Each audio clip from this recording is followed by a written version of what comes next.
I heard this quote that really rang true to me. It said, "What's the point of growing a garden if your favorite flower isn't there?"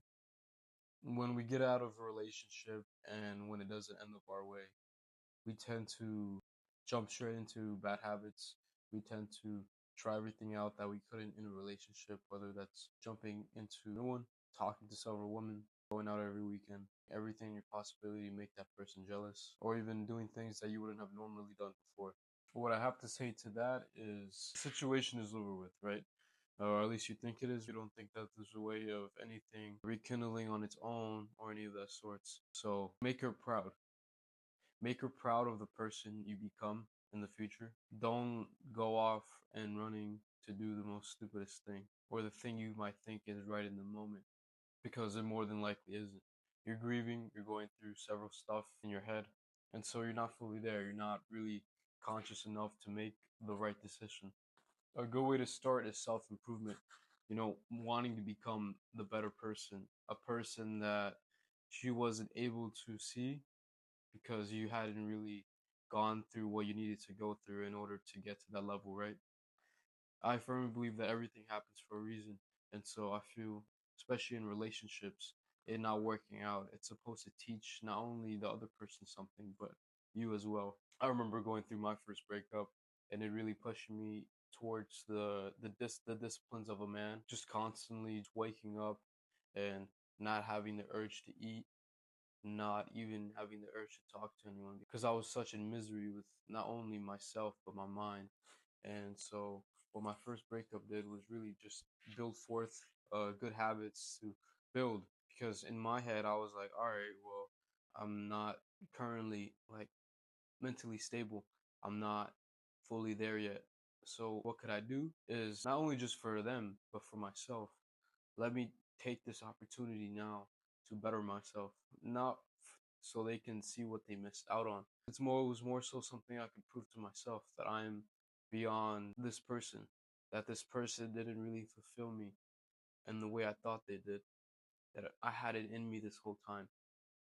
And so that's what I did.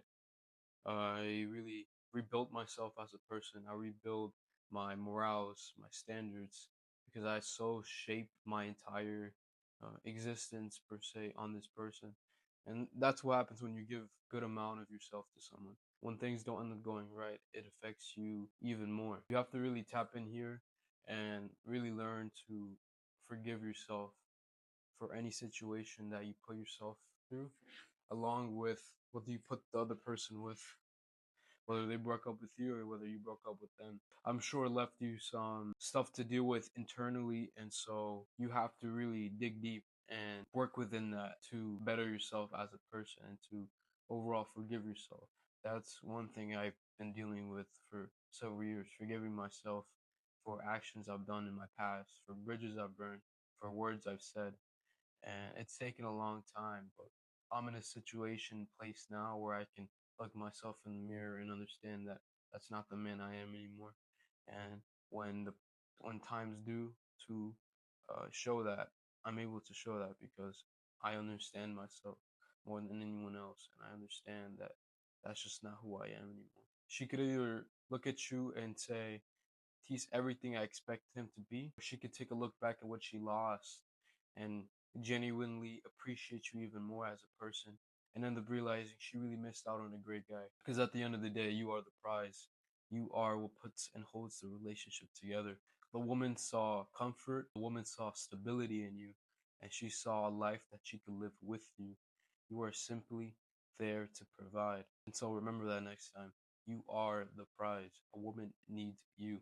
You must put yourself first. You must love yourself to the point where nobody else's actions could ever interfere with your mind, how you treat yourself, and how you see yourself. So if you want her back, at least make her proud. Make her proud from the distance. Show her the man you're always supposed to be. And more importantly, show yourself that you are the man you're supposed to be. Remember your mission. Remember your strengths, your weaknesses, and work on that. Work on making your strengths even more stronger. Make your weaknesses your strength and go from there. And you never know what might happen. Before you know it, time will pass by and you're a completely different person. And if it really is meant to be and the person comes back around or you end up crossing paths again, she will be blessed with a different man, a man who's learned from his mistakes, a man who took the opportunity to be better. And that might end up in you being in a completely new relationship with a newfound version of yourself and hopefully a newfound version of your partner. So again, at the very least, you owe her enough to make her proud. Search it within yourself. It's in there.